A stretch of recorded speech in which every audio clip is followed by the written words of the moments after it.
said it wouldn't last. Hey. How about that? How many people went on cruises because of a love boat? Well, lots. Well, time now for Roske on Politics. Brent is joining us in studio. How are you? You know, a friend of mine wrote the Andy Warhol episode of The Love Boat.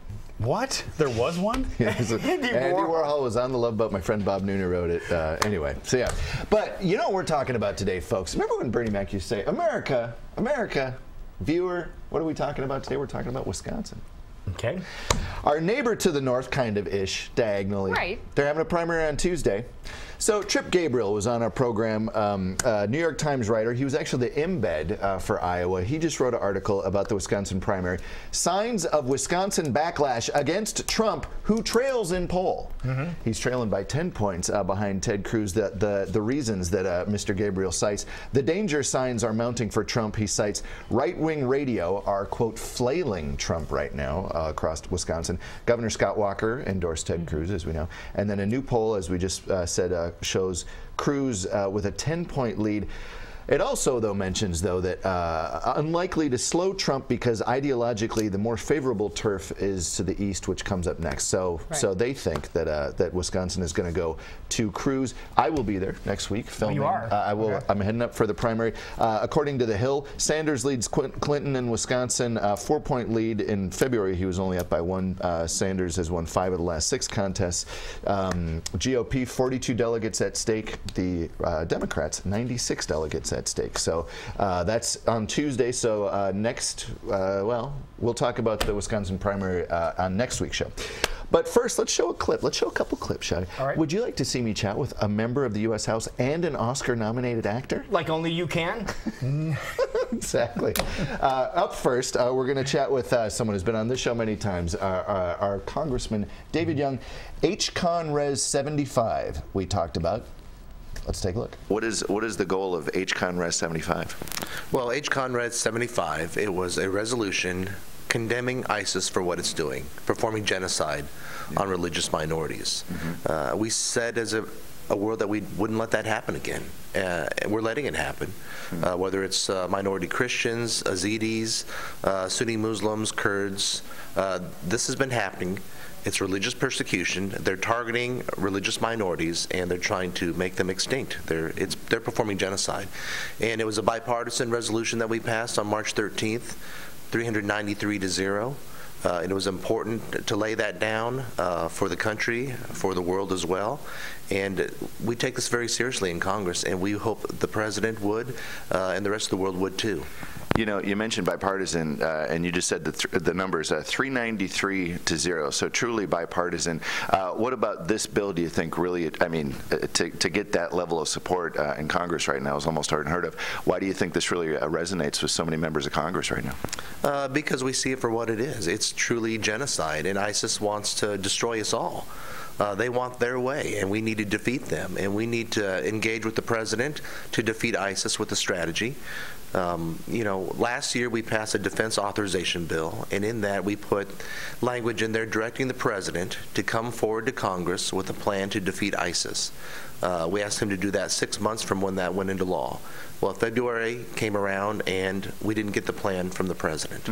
But just a few days ago, quietly, the President released a plan. It was kind of status quo of what we've already been doing regarding ISIS. But we need to have that debate at both ends of Pennsylvania Avenue, Congress as well as the President, and we need to take this seriously. The world is waiting for us to lead on this, and we are the leaders on this. We are the one who can bring about a coalition to do this. You know, the vote tally on that really deserves speaking about again. 393 to nothing. There was no votes. Literally, the reason that there wasn't 435 is that people simply weren't in town, didn't vote. But 393 yay votes on this, complete bipartisan support, basically saying that, you know, what ISIS is doing is genocide, and it's really about making that known that, okay, this is what's going on, and now what are we going to do about it? So big thanks to David Young and his staff for, as always, being on the show.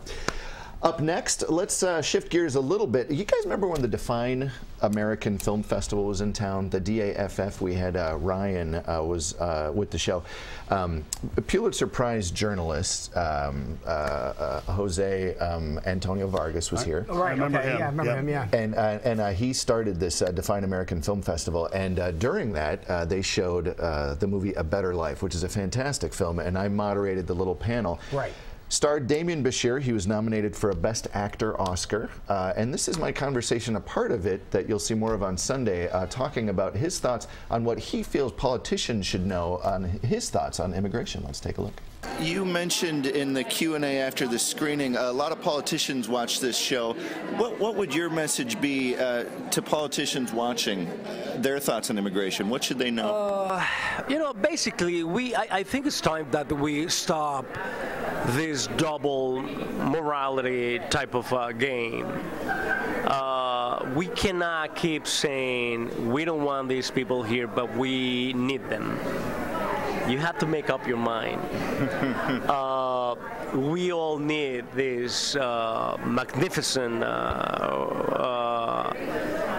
group of human beings who work so hard and so honestly and so passionately about this country, to make this country even better and bigger. You know, they make our lives better, happier, easier. And I think it's time also that politicians stop lying to the American public, to the American people. It's very easy to promise this and promise that and promise, you know, many different things. I think the American people need to ask their politicians, how are you planning to deport 12, 13 million human beings? How are you planning to build a wall across the border of, you know, the U.S. with Mexico? Who's going to pay for that? How are you going to do that? Just the fact that you promise that doesn't make that a fact. So, great chat with Damien Bashir, who actually I met by chance. I used to live on Kings Road in Los Angeles. There's a little coffee shop there called Kings Road Cafe, and I sat down, I ordered coffee, and he sat down right next to me right after he got nominated. Couldn't have been a nicer guy. There you go. So very happy to have Damien on the show. If you tune in Sunday, you'll also see me chatting with the director of A Better Life, which is a great film. It came out a couple years ago now, but the director of that is Chris Weitz, who is also going to be on the show. He not only directed A Better Life, he also directed About a Boy, which is, I think, a really good film. Yeah.